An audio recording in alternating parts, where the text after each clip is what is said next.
এবং তাদের যে ভেরিফাইড পেজ, ফেসবুক পেজ এবং অ্যাকাউন্ট, তাদের বিবৃতি, বক্তৃতা, ব্যানারে শিবির তোমার মৃত্যু হবে, বাঁশের লাঠি মশাল হবে, এই ধরনের স্লোগান দিয়ে, সন্ত্রাসী স্লোগান দিয়ে শিবিরকে আবারও সেই শাহবাগ মঞ্চায়ন করে শিবিরকে আবারও হত্যাযোগ্য করার একটা ষড়যন্ত্র করা হচ্ছে।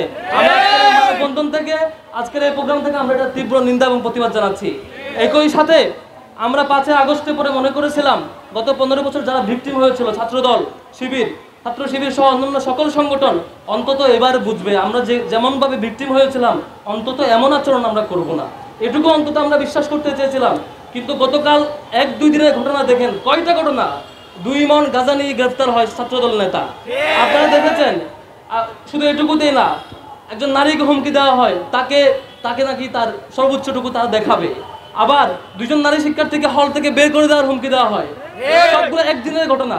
বৈষম্যবিরোধী ছাত্র আন্দোলনের একজন আন্দোলন করছে এমন একজন নারীকে তাকে হেনস্থা করেছে। শুধু এইটুকু নয়, আমরা শুধুমাত্র দেখেছি ইন্টারনাল ক্লাসে পর্যন্ত অসংখ্য নারীকে তারা হুমকি এবং বাজেভাবে অ্যাপ্রোচ করেছে।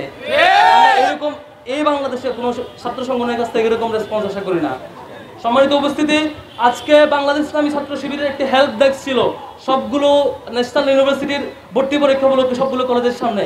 আপনারা দেখেছেন চট্টগ্রাম কমার্স কলেজে কি বিভৎসভাবে ছাত্রদল আক্রমণ করেছে। আমরা এই আক্রমণের তীব্র নিন্দা এবং প্রতিবাদ জানাচ্ছি। আপনারা দেখেছেন ঢাকায় বিভিন্ন কলেজে, বিভিন্ন ইউনিভার্সিটিতে, বিভিন্ন প্রতিষ্ঠানে তারা রুমে